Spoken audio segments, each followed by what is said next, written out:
Good morning, everybody. How are we doing? This is Wednesday. This is Thanksgiving Eve. Wow, can you believe it? We're in November. We're day away from Thanksgiving. And I don't know about you, but I just feel like in some ways it seems like the year's been going by kind of quick, and in other ways it's been going really, really, really slow, depending on what you're doing in life. I mean, we got hit in March with this whole pandemic, and then we had to like do woo, woo, woo, woo, woo, and turn around and make some changes in our lives and everybody's lives.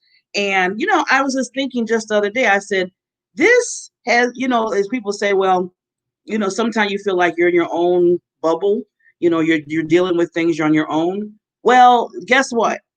This is something that everybody around the whole entire world is dealing with. So, as we're going to hear from our storyteller, our Jim Hunter, stories are very important in your life. So, everyone with this pandemic has a story. Everyone. And I was just thinking of myself. I said, I really have to, and people are gonna probably be like, "What? You're being thankful for what's going on?" In a sense, I am, because it has showed me another level for myself. You have to see, when you look at things in a different way, then you can start to transcend and say, okay, maybe I can learn something different. Maybe I can, get more courage or more confidence, whatever you're working for in your life, and because of what things happen around you. Like I always say, you got the storms and the floods and all that stuff going around you, but what's going on right here? And you have to keep that peace. So with that, I had to tell myself, whatever's going on with this pandemic, I have to find a way. I had to find a way and figure out how we're going to, we're all going to get through this, not just me, but, my friends, family, and everything. We have to come together. And I feel like this is the time that we had in our minds to say, you know what, no matter what's happening, we're going to have to come together because we're all dealing with this. We're all dealing with it, be it good, bad, or ugly. So I chose, and that's the thing, you have to have a choice. I chose to go right instead of left, because I told myself, I said, okay, what's any good me getting upset, getting depressed, getting, whatever. Now I'm human. I'm human. There's things have happened. I mean, I have lost a lot of family members and friends through this. But even through that midst of the storm, I've learned to say, you know what? I still need to move forward, because it's not about me anymore. It's about others. And if I can help just one person, that makes it all worthwhile. It's not in vain to keep pushing forward. So this is kind of a little sprinkle of something to think about this morning, and just going into the Thanksgiving. So with that, I always have a quote. So I pull up this quote. I thought it'd be fitting. You may not be where you want to be, but you can look back and be thankful you're not where you used to be. And that's by, I love listening to Joel Osteen. He's one of my person speakers and pastors that I think that I listen to. And, it's true. I mean, we all been back in the day, or what we're just last week or last month, we've been in certain things. But somewhere down the line, we move forward because we chose to do that. And we told ourselves that, it doesn't make sense. Are you going to sit here and be a victim and play like, okay, well, everything's going wrong with me? Or you're going to move forward and say, you know what, I think I need to take that on and just keep going, because, life is, as we all know now, life, you get one life, and you want to live it the way you can. And that's why I always talk about purpose and passion and drive, PPD. I always talk about that, because the more and more you think about that, the more important it is to live that out, because you never know what days are going to bring to you. So with that said, let's be thankful for where we are right now. Right now, let's be thankful for that. So with that said, I am just I always get excited when Barry comes on. He is just such an awesome individual, and he teaches really telling you, he teaches me a lot, especially about history, but just basically understanding your stories more and more detail. So we're gonna, before we bring him on, we need to do some sponsors. But first, I want to show this one clip just to let everybody know how thankful I am to you.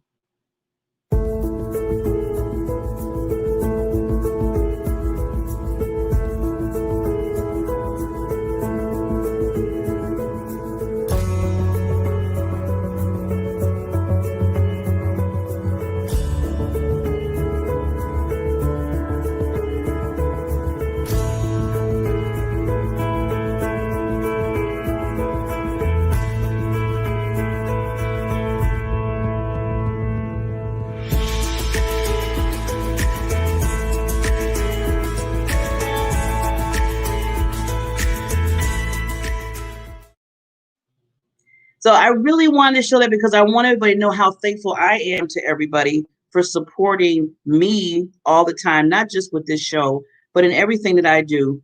I get the messages, I get the little clicks when I'm on Facebook and Instagram and everything. And those, I just want you to know, those mean so much to me because that means somewhere down the line you see I have value. You see that I see that you're listening, and I have an obligation to make sure that whatever I put out there is in a positive way and helps you grow and just gives you something just to think about, like I said earlier. So thank you for always supporting me in whatever I do, all of my endeavors, and wishing you well over and over and over again. Just success, success, success. So with that, we're going to bring on this Barry. Let's see, here we go. So the next voice you're going to hear after you hear this is the Gem Hunter. Here we go.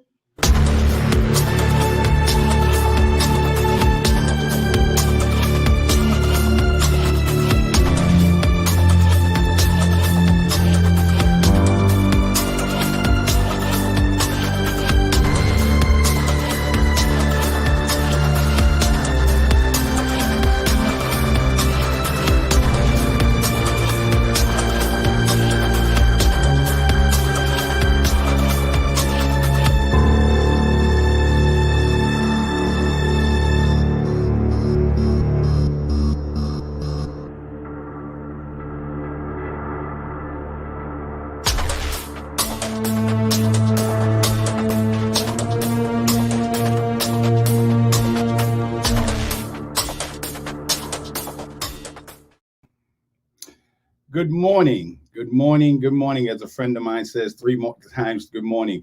And as Barbara said, happy Thanksgiving Day. It's always funny when Barbara says the next voice you're going to hear is Barry Mixon. And I think to myself, those of us who are Toastmasters, isn't this would be a good time to leave? But seriously, good morning and welcome. As Barbara said, my name is Barry Mixon and welcome to another adventure of the Gem Hunter Show.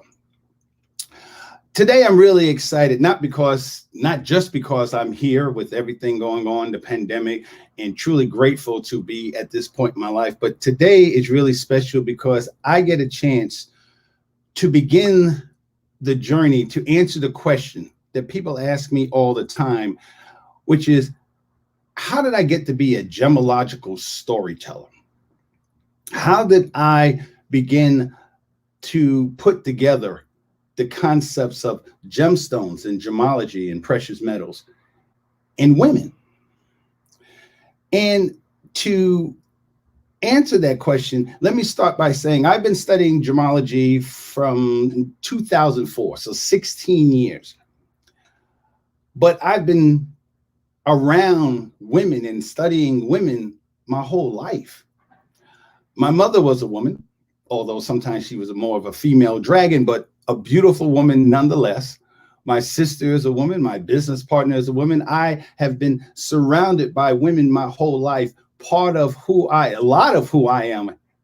I'm grateful today because of the women that's been in my life. And when you begin to understand women, you really begin to see the connection between gemstones and women. And I realized in thinking about this show and what was I going to say, I began to understand that my training started from when I was a child. Remember the old cartoon, the wild coyote and the Roadrunner. The Coyote and the Roadrunner show. His full name was Wile E. Coyote. Remember that show? Raise your hand. I know I can't see you, but raise your hand. You remember that show? That show, for those you don't know, was created in about 1948. And the premise of the show was that here's this coyote in southwestern America, desert plateaus, beautiful mountain ranges, things like this, gemology. And his mission was to get the Roadrunner. And as a child, I was always curious about the way that show was set up, because if you remember, the coyote would do anything to get that Roadrunner. He would literally, first, of course, he would chase him all the time. The Roadrunner was really fast, beep, beep, and just would leave him behind. But as the show progressed, he had all types of magical and technical ways of getting the Roadrunner. He would get trucks and nuclear missiles and holes that you could put anywhere where supposedly the Roadrunner would run over and go into the hole. And he would get Roadrunner food. He would even get a robot Roadrunner from this company which was the precursor to Amazon, called Acme, ACME, Acme.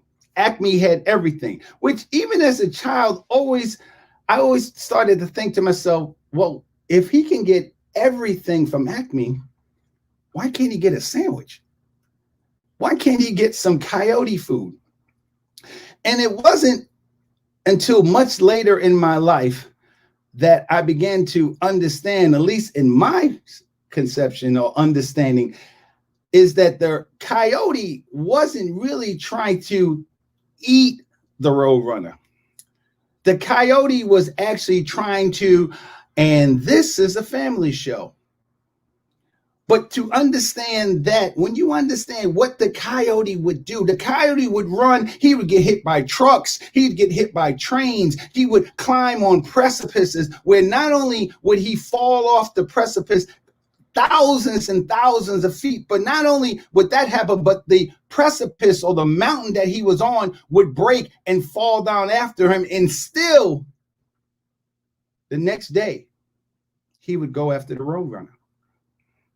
And I started thinking, what other force on earth could ever make men do something like that? Imagine yourself 528 years ago. You and about 80 other guys, you decide to get on a ship. You get on a ship because you want gold, you want gemstones. You get on this ship, the Nina, the Pinta, the Santa Maria, tiny ships. And those of you who have never been on a cruise ship know that the smaller the ship, the more you actually feel the waves that open. So you get on this ship having no idea where you're going to go. You go across the Atlantic Ocean. And they started in August 3rd, 1492. They didn't get to land until October. So 2.5 months on the ship. And those of you who've been on cruises know that a week cruise is nice. 2 weeks is a little long. After that, you start getting tired of the people around you. So here you're on this ship with 80 other guys. Of course, there was no running water, no plumbing.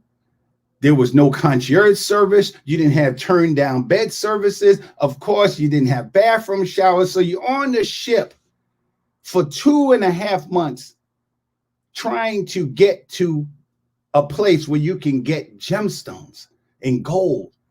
Columbus writes in his log that he was afraid towards the end of the journey, he was afraid that the guys were going to throw him off the boat every night and just throw him into the ocean. Then once you get to land, that's just the beginning of the fun. You get to the land, you have to find the gemstones, you have to deal with the indigenous populations who may or may not like the fact that you're there. You have to find the gold or the gemstones, and then you have to literally dig it up and hope and pray you're there. And at no point in time did you ever say to yourself, this is not going to work. I don't want to do that. How do you not see the similarities between that and wanting to be with a woman, especially as a man? Now, I can't say I'm sure the same characteristics relate to men, but This is my show, and the only thing I know is that what I've done to be with women in my life. I've had numerous relationships. I've been married 2.5 times. Of course, they all did not work. No fault of my own, right? But I remember what it felt like when I met especially my second wife. Oh my God. She stood in a room and it seemed like all the light just generated on her. It seemed like that the reflection, the way she moved, the color of her skin just touched me, intoxicated me to the point where I didn't want to think or know about anything else. I just wanted to figure out what can I do to be with her. Isn't that a gemstone? When you study gemstones, you begin to understand that a stone like, let's say, a moonstone, which is a stone that literally has, it's basically a potassium aluminum silicate, technical term. But what a moonstone does, it has different layers. And because of the layering, microscopic layer, the way the light hits it, it radiates in such a way, it reflects the light in such a way that it seems like the light is coming off of the moonstone. And then depending on the way it's cut, the light will travel. As you're moving across the stone, the light will travel with you, with that stone. And those of you who have ever been in love before know that's the exact way you felt when you met that girl, when you met that woman. When you study gemstones, the primary thing that you have to understand is color. Color is king. It doesn't, size is important. The different cuts are important, but color is the thing that makes a gemstone so special. So and gemstones come a variety of different colors, blues, greens, every color of the rainbow is contained in a gemstone. So when you look at a woman, when you're sitting across the table at Thanksgiving, when you're looking at your wife, your girlfriend, your sister, your mom, look at her color. See, and I'm not even talking about just the metaphysical aspects. I'm talking about the scientific aspect, because science is science. So basically, the same concepts, the same way the science, the physics works of light in a gemstone is very similar to the same way light hits that person, that woman that you see, that stirs your soul. A ruby, which is a red color, aluminum oxide. That's what a ruby is. And because of a ruby, because of the chemical composition, the molecular structure of a ruby, aluminum oxide, if you just put a tiny part of chromium, which is an element, and those of you who don't remember your 7th and 8th grade science, an element is something that cannot be broken into anything else. So you have aluminum oxide, and then you put a trace amount of chromium, and it makes a ruby. In a woman, you can have, we're all human beings, but that element, that thing that makes your woman, that woman that makes you understand what heaven is, that trace amount of who she is, the way she grew up, where did she grow up, how did she grow up, that's what makes her the beautiful entity that you see. So you begin to see, as you study gemstones, you begin to see the similarities. You begin to understand what it was that made those guys get on that ship, what it was that made Wile E. Coyote again and again and again and again look for that road runner no matter what. The whole history of mankind. We're talking today, what we're going to talk about is two of the most intoxicating things that ever existed on earth. Yes, I know. Gemstones are inanimate objects. Gemstones are not living. Gemstones are only made of a few, 2, 3, 4 different elements. But that's exactly my point. If we feel what we feel about gemstones, then why can't we feel the same way about women? Because they have not only more elements that make them who they are, but their elements can change. Their molecular structure can change. Gemstones has been responsible for creating empires. Civilizations are bound around gemstones.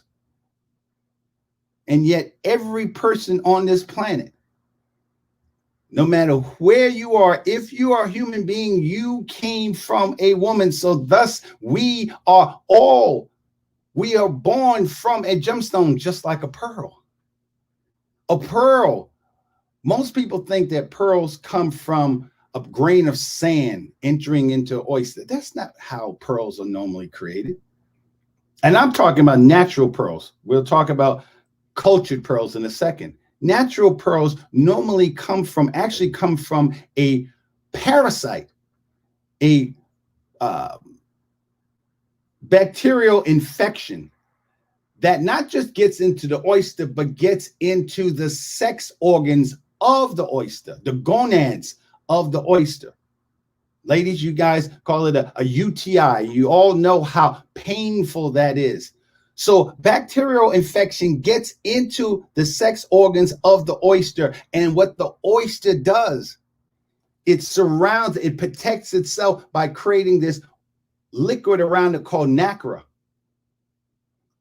to protect it from the irritation. And over weeks and months, and in some cases years, that irritation becomes something beautiful, what we call a pearl. And all of us know women who have come from terrible backgrounds, whether it be their dad, whether it be their other family members, whether it be that they looked a certain way or they felt a certain way, or they have gone through a traumatic experience in their life. But when you see them, all you see is beauty. All you see is the beauty of the reflection of the beauty that they have chosen to reflect versus and absorb the rest. When I think about Barbara, those of you who know Barbara has a horrendous story in regards to who she is. How did she get here? I remember, Barbara's probably blushing right now. I remember I've known Barbara for years in Toastmasters. And every time I see Barbara, those of you know Barbara's always smiling. She's always happy. Hi, Barry. Hi. So, and this is who she is. But when I sat down one day and I heard her story, I was shocked. I had no idea that is what she had gone through in her life, but yet that's what she manifests. People make the mistake of thinking that gemstones, the light comes from within. No, the light doesn't come in from a gemstone. A gemstone without light, a gemstone cannot exist. A gemstone doesn't have what it is. What a gemstone does is it takes whatever its molecular structure is, it manifests it, it changes it. What a gemstone does is, here's a diamond. Obviously, I told you last time, this is not real. But what a diamond does is takes the light, and when the light goes into a diamond or into any gemstone, there's only two things that can happen. Either if it's singly refracted, which means that the light comes in, gemstones slow down the speed of light. Think about that. The speed of light is 300,000 meters per second. A gemstone will slow down the speed of light. And if it's singly refracted, that means it's a straight line path. It keeps going straight through and then hits in the case of a diamond, hits the other facets and comes back out. That's singly refracted. Other gemstones like rubies, sapphires, emeralds, most other gemstones are what's called doubly refracted, which means that not only does the light go into the gemstone, it divides. It divides into separate wavelengths. Each color. And those of you remember your elementary school, what are the different colors of the rainbow? Red, orange, yellow, green, blue, indigo, violet. Roy G. Biv. That's what a gemstone does. So when you see a ruby, a sapphire, a topaz, and you see their colors, that color is the manifestation of what's happening inside. The molecular structure of that gemstone changes light. So when you see that gemstone, you see what is only two things that happen. Either it is absorbed or it is reflected. And that's the color that you see. Isn't that exactly what happens to a little girl that grows up and deals with the things that has happened in her life, and depending on those things, depending on the light that has hit her in her life, years later we see her as an adult, and that the things that she has chosen to absorb and the things that she has chosen to reflect is the person that we see. Gemstones throughout history have, and mankind has always known the relationship between gemstones and women. Moonstone is a highly revered gemstone in Indian culture. In fact, for the Indian culture, gemstones was considered the perfect gemstones for a woman, because a moonstone, think about it, the moonstone reflects it gives the representation of the light, the power of the moon. Think about what the moon does. The moon changes it affects water. It changes your emotional system. So when you wear a moonstone, you are not only just wearing this beautiful stone, but you are wearing, according to Indian traditions, you are wearing a stone that connects you to the highest levels of your femininity. That's what a gemstone, that's what a moonstone is. Jade is, before I even go into jade, there is two types of gemstones. There's gemstones which are called allochromatic, and then you have idiochromatic. Allochromatic are gemstones that their molecular structure, what they are, is already, it's there. And then when you add something to it, it changes. It changes the color of it. So chromium, which is an element, when you put chromium in aluminum oxide, it becomes a ruby. When you put chromium into aluminum beryllium silicate, which is a beryl or emerald, you make the green color. Isn't that true for women? Depending on how she grew up, depending on where she grew up, depending on what was her life, what was her story growing up, manifests her into who she is today. That's the person that you love. That's the person that you fell in love with. In fact, I believe that gemstones, if men began to study gemology, we wouldn't have some of the problems that we have, that men have in understanding women. Because first of all, gemstones there's three qualities that you need to have to be qualified as a gemstone. You have to be rare, you have to be beautiful, and you have to be durable. You don't find gemstones just laying on the street. I'm not going to walk down the street and say, hey, look, I found a 4,000 carat diamond just laying on the street. So why would we think that the woman that we want is just out there? Just walk down the street. Oh, here's a girl that I really, really want. And we get married and we live happily ever after. No. If you want to find, you have to understand that not just a beautiful, when I say beautiful, I'm not talking about just externally. I'm talking about internally. When you want to find that woman that works for you, you got to work for it. You got to dig it. A woman's love is no different than gold. A diamond. Diamonds are only found 90 to 125 miles in the ground, in the earth. You have, those of you who forgot your science, you have the surface of the earth, You have the mantle, upper and lower mantle. Then you have the core. You have to dig it up. It has to have 3,000 degrees temperature, Fahrenheit. You have to have 70,000 pounds per square inch pressure.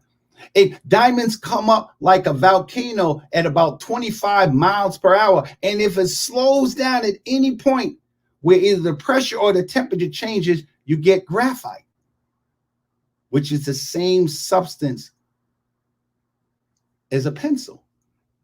So that woman that you have fallen in love with, that special, unique, rare woman, that woman has come about because of all the things that she had to go through to get to that beautiful woman.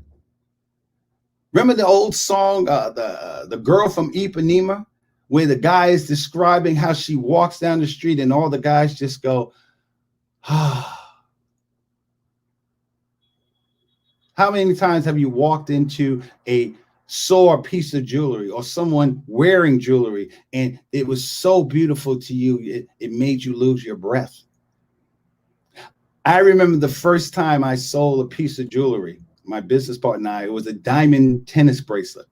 And we had to bring it to a house party because that's where she was. It was a small party, maybe about 10, 15 people. And when we presented it to the woman, her eyes were as big as saucers. She literally lost her breath. She went into the next room and she found light and she sat there for the whole rest. And I'm talking about hours. She sat there for the whole rest of the night, just moving her arm back and forth, watching the reflection of the diamond in the light.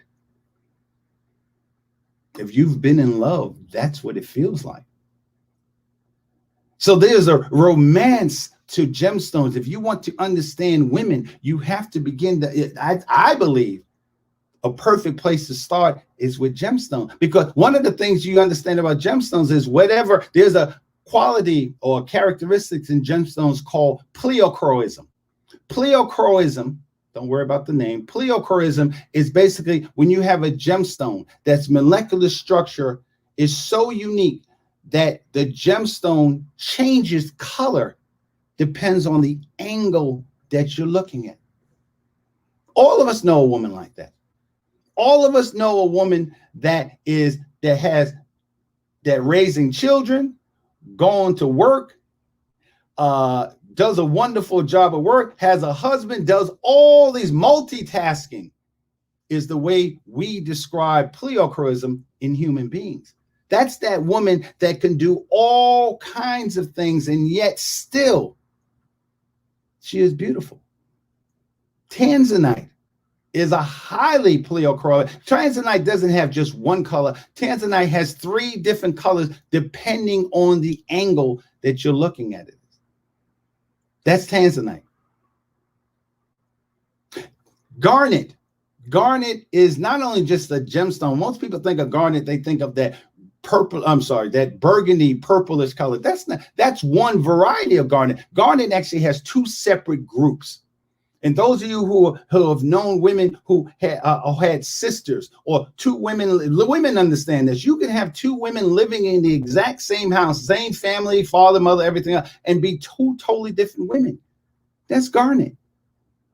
Garnet's structure is, without getting too technical, XY and silicon, SiO. All right. And then the other group is XY silicon. In one group, the X is a constant and the Y is a variable. In the other group, the X is a variable and the Y is a constant. And the only difference between the 2 groups is what's in the variable position. So you can have a woman who has experienced horrible things in her life, and yet she still becomes something incredible. You can have a woman who hasn't experienced really much of anything in regards to tragedy and yet she still is beautiful or not. Those of us, Barbara talked about the pandemic, all of us are the things that we're going through. That is the light. That is the light. And as Barbara said, all of us will create stories as a result of this pandemic. All of us have to understand what is the light that's coming into all of us. And because of who we are, because of the molecular structure that we decide to be, that is what's going to radiate from us.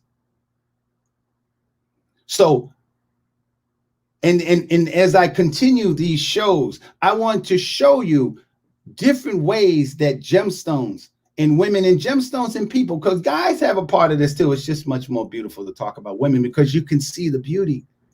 You can see and feel the intoxication of gemstone. So what I want to leave you with is this Thanksgiving, whoever you have decided or fortunate enough and blessed enough to be with, look at them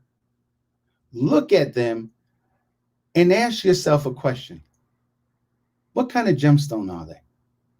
How are you going to care for that gemstone? Like a pearl. A pearl, you don't just throw a pearl in a box, because the pearls are water stones. Same thing with opal. They're water stones. So if you let them dry out, if you don't take care of them, you don't romance them, then they dry out and what's called crazing. They crack.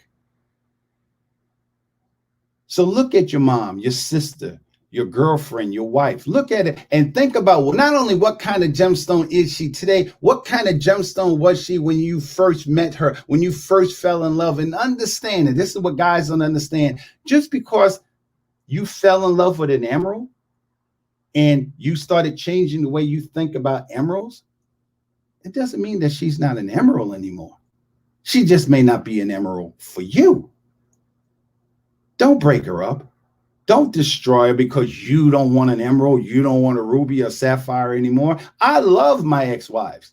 I don't know if they feel the same way about me, but I certainly remember the way they intoxicated my soul when I met them. And wherever they are right now, I'm sure that there is a very fortunate man who looks at them and realizes that there's still the sapphire, the emerald, the moonstone, the jade that I saw is who they are today. So that's what Thanksgiving means to me, is an opportunity for me to get to understand people's stories. And I just use gemstones as an example of that. So again, the Gem Hunter, gemological appraisals and storytelling services, art, science, history, magic. And what I do is I help people discover the value of their own stories. As we go into Barbara is a pearl. So Barbara is one of my living pearls. So here, let me bring you back to not only just a pearl, but a Tahitian pearl. Because when you see Barbara, you see the colors, that the irradiation of the colors flowing through her. And yet, despite all the things she's gone through, when you see Barbara, you see a pearl. Voila.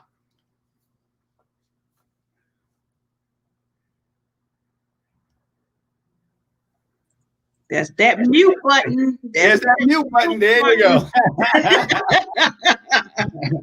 One of these days, you're going to say something. You're going to change mankind, and whole thing's going to be muted. And you're going to be like, "That's it. That solves global warming." And we're going to be like, "We didn't hear it." You're like, "Oh man, it was muted. Oh, I forgot what I said." Yeah. So thank you, Barbara. I'm like, really? I'd be all into it, and then be like, "You're on mute." I was like, okay. The world of technology, but on a personal note, that was a human error. And that's okay. I'm okay. You know what that's called in gemstones? That's called inclusions. Inclusions are the things that's inside the gemstone, which is how they grew up, it's how they've developed, and oftentimes those inclusions is what makes a gemstone special. See? So I'm special every time I keep the mute button on, huh? Like an emerald. Emeralds are special. Or diamonds. A blue diamond is blue because it has trace amounts of boron in it. That's what makes a diamond blue. A green diamond is green because it grew up around radiation.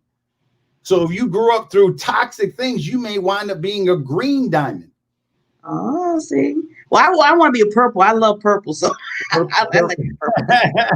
So the last thing I'll say is the most beautiful thing, what makes gemstones and women really, I think women, if gemstones were alive, they would be jealous of women because a ruby is always a ruby, a sapphire, a diamond is always going to be that. But you, as a woman, Barbara, you can decide to be whatever you want to be.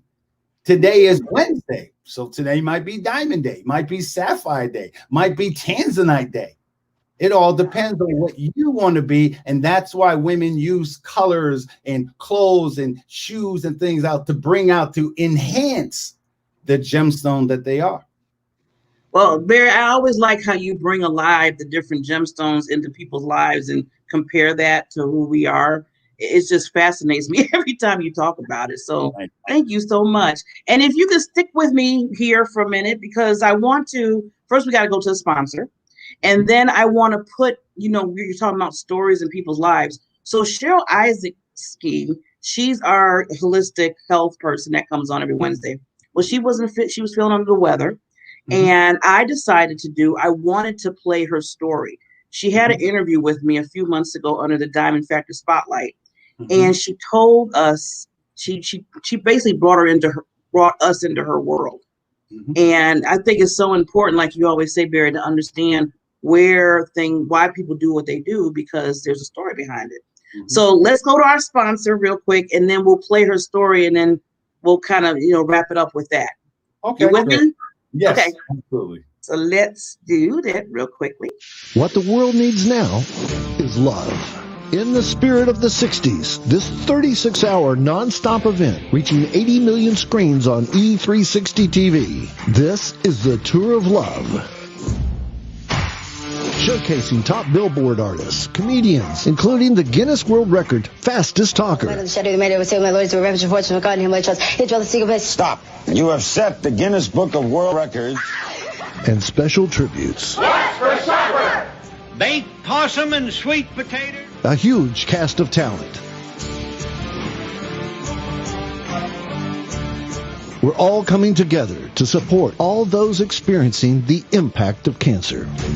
So join us November 30th on E360 TV and a multitude of other platforms. This is your invitation. We're changing lives, changing the world. This is the Tour of Love. Yes. Tour of Love is coming next week. And I am so excited about it because I am part of that. Plus, I'm one of the sponsors. So basically, the Tour of Love is based on what we call Chemo Buddies for Life.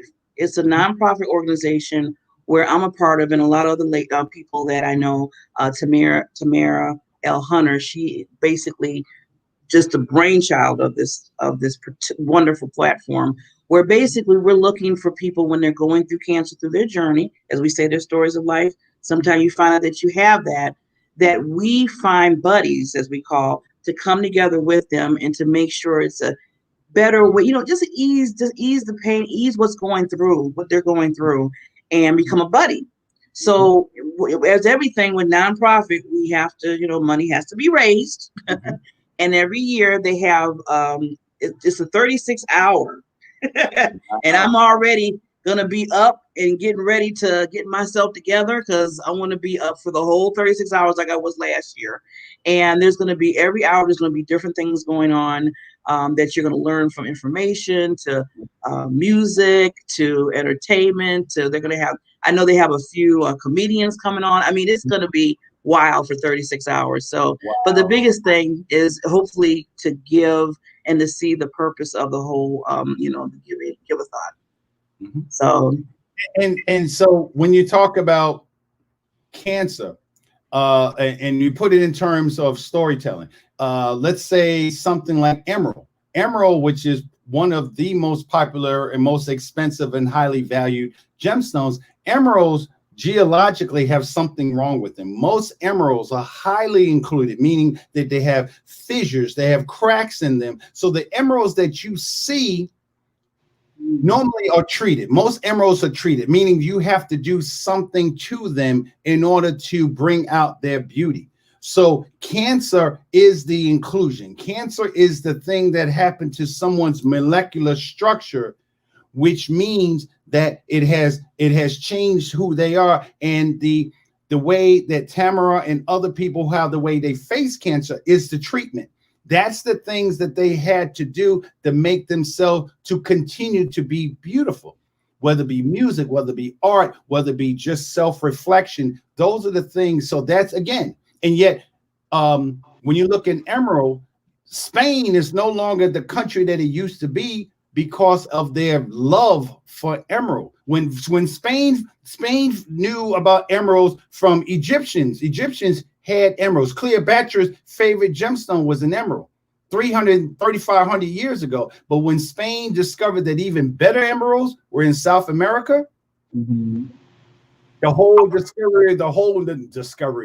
travel to the new world was to try to get that emerald. So people who have gone through that things in their life, cancer, things of this, there is someone out there who still sees their beauty, who still sees what they are inside despite the cancer. Awesome, awesome. Oh, like I said, every time I think about the stories of the different gemstones. But so now let's go, because I want to make sure I give her time and people hear Cheryl Isaacson's story behind her being such an advocate and such a movement that she does with dealing with diabetes. Because as we know, that I've learned from her through her talking to her, that it could be reversed. You can reverse it. But let's hear her story and what she went through, because that's why she's speaks on it. She's a 5 international best-selling author. She has all this going on, but she has her story on why that pushes her through all the time when she's dealing with this. So let's take a look at her story. Okay.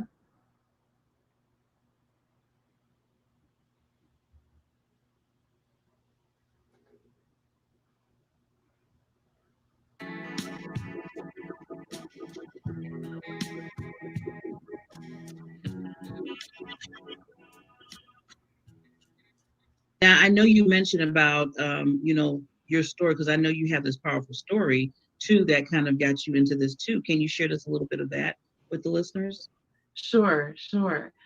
Well, it's never easy losing a family member, period, let alone losing them to a health challenge that we now know is completely preventable and reversible in 90% of cases. And so my heart really went out to my grandmother, who we lost due to the complications of diabetes. And would not life have it that with only in a few short months of her passing, that while I'm leading a keynote talk to a group of doctors on preventive medicine at the time, would life not have it that right at the end of that talk, about an hour talk, 45, 55-minute talk, my body starts to feel so different. And what happens is my tongue freezes. So I'm not even able to talk. And I have the cold sweats running down my body, and then my knees buckle from under me. And the next thing I know is I'm down for the count. I have fallen on the floor into what I didn't know then, but found out after, was a coma. So that totally changed my life, because when I awoke, I learned that, not unlike my grandmother, that's how I was diagnosed with not one, but 2 organs that have blown out. And that was my pancreas, resulting in type 1 diabetes, and my thyroid, resulting in Hashimoto's thyroiditis, which means neither of them are producing the hormones that you need to stay alive. So I had a double whammy. That took a lot to get my attention. And it did. Ooh.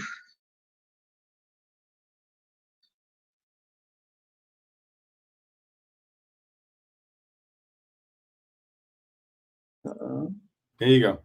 You never know that what a person deals with or goes through. It's just blows my mind every time.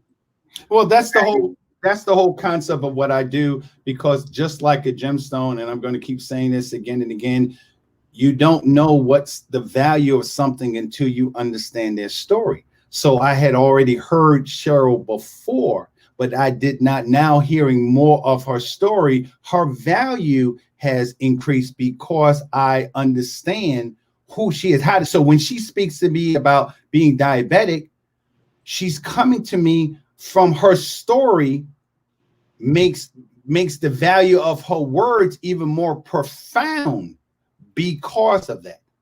And that's why it's vitally important. Some of you know my story, but it's vitally important to understand someone's story. And I believe that that's the way that we're going to change the world, by just taking a moment to understand what kind of gemstone are you. You're a diamond. You may not be the diamond that J-Lo has on her hand, but you're a diamond. That means the chemical composition of who you are is still the same thing that J-Lo has on her hand. You may not be in Tiffany's. You may not be at some you may not have paid $15 million. You may have got your diamond from Walmart, but you're still no less of a diamond. And that, if I can just get people to understand that by using gemstones as a template, then I will be giving back and fulfilling the promise that I made to God, to help people discover, to empower people to discover the value of their own stories. Well, Barry, I just thank you so much for coming every week and giving us this wonderful, wonderful information and reminding us of who our value, of what, that we have value in our lives. And I think there's so much. I know we both always agree on that when we talk all hours of the night, sometimes vampires. That's why I'm not impressed when you said you had to stay up 36 hours. I was just like, that's just Tuesday for you. What is that? Come on. Oh, you're trying to impress them. People who know Barbara know 3 o'clock, 4 o'clock, 5 o'clock. Hi, Barry, how you doing? I'm like, Barbara, it's 3 o'clock in the morning. Oh, I know. Oh, I'm sorry. I wasn't supposed to tell that. You were supposed to say that. You were supposed to say that. My bad. I'm sorry. I'm just getting my second win around that time. Like, okay, I'm ready. The day just started for me. It's 2 o'clock in the morning. Okay. Yeah, like, right. Okay. That's not a sad period that I can call you and you up too. So we're both in the same boat. In fact, right after I'm finished here, as soon as I leave, I'm flying to France, obviously online, and I'm going to be teaching a class to one of the major universities in France, talking about storytelling, the importance of storytelling with diversity and inclusion. Wow. Because again, they're going through some of the same things that we're going through here. There's a lot of women, domestic violence, Black Lives Matter. You've heard about the 2 people that got beheaded. And a lot of that is because we don't understand each other's stories. And the woman that I'm working with, her daughter actually was a student of the gentleman who was beheaded. So how did that affect her? Someone who taught her is no longer here because of not understanding when he talked about Muslims originally. How did that affect someone else's story? Wow. See? Well, Barry, thank you so much. You're very welcome. For coming on Thanksgiving Eve. So I wish you the very, very wonderful Thanksgiving. And please be safe. That's what I've been telling everybody. Please be safe. But still, I'm thankful for you. And, I thank you, your family, friends, everything. And we'll see you next Wednesday. I'm coming over your house for dinner. Oh, I'm sorry. Anyhow. I won't take that chance. I never cook for Thanksgiving.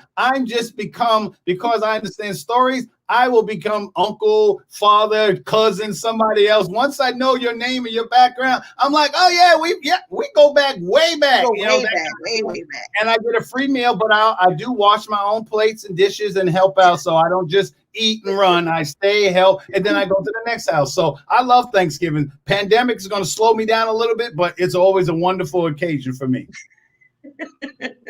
Thank you, Barry. Enjoy your Thanksgiving. Appreciate you. Thank you, everybody. Au revoir. Have a happy Thanksgiving, everybody. Bye-bye.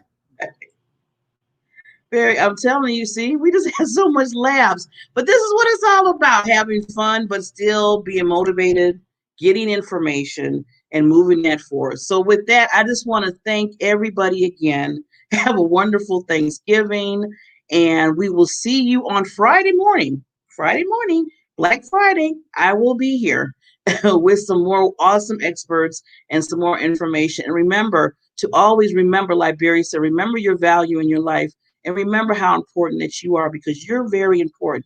You have that, I always say, the diamond factor in you, your PPD, your purpose, passion, and drive that moves you. That's your foundation, not only for you, but to help others because you have those gifts and talents that we all need to grow and to move forward in our lives. And with that, I will see you on Friday morning.